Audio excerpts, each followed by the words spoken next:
నాకు కోడిని పెంచడం తెలియదు, కానీ మా గ్రాండ్ ఫాదర్ పెంచడం విధానంలోనే నాకు ఆటోమేటిక్గా అది అడాప్ట్ అయినట్టు. ఓకే, అడాప్ట్ అయిపోయి ఫస్ట్ ఇయర్ తీసిన పిల్లలే ఇక్కడ నిలబడిపోయినాయి. మామూలుగా ఇందులో ఏంటంటే పిల్లలు నిలబడవు, అందులో చాకిరి ఎక్కువ ఉంటుంది, చనిపోతుంటాయి, మొటాలిటీ ఎక్కువ ఉంటుంది. కానీ నాకు మరి అది ఎట్లా తెలిసిందో ఏమో మరి.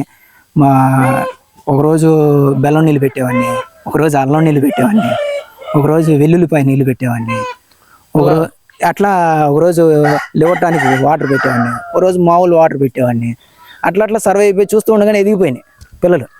మొటాలిటీ అనేది బాగా లెస్ పర్సెంటేజ్ ఉంటుంది, బాగా తక్కువ పర్సెంటేజ్. అప్పుడు కాన్ఫిడెన్స్ వచ్చింది, నాకు కాన్ఫిడెన్స్ వచ్చింది. ఆ పిల్లల్ని పెంచడం ఎంత ఈజీనా, ఈజీలో పెంచేయచ్చు, అసలు ఎన్ని బ్యాచ్ ఉంటే ఎలా పెంచుతాయని కొన్ని ఎక్స్పెరిమెంట్స్ చేయడం కానీ అట్లా మెల్లమెల్లగా గ్రో అయ్యింది.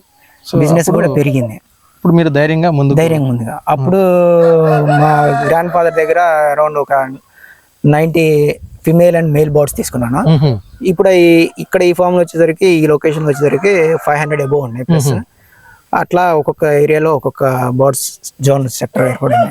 ఇవన్నీ కూడా మనం ఏర్పరచుకొని ఇక్కడ పుట్టినాయి సరిపోతున్నాయి సార్. మనకి ఇంకా సరిపోతున్నాయి, పబ్లిక్ ప్రొవైడ్ చేయగలుగుతున్నాము, కావాల్సిన క్వాలిటీని ఇవ్వగలుగుతున్నాము.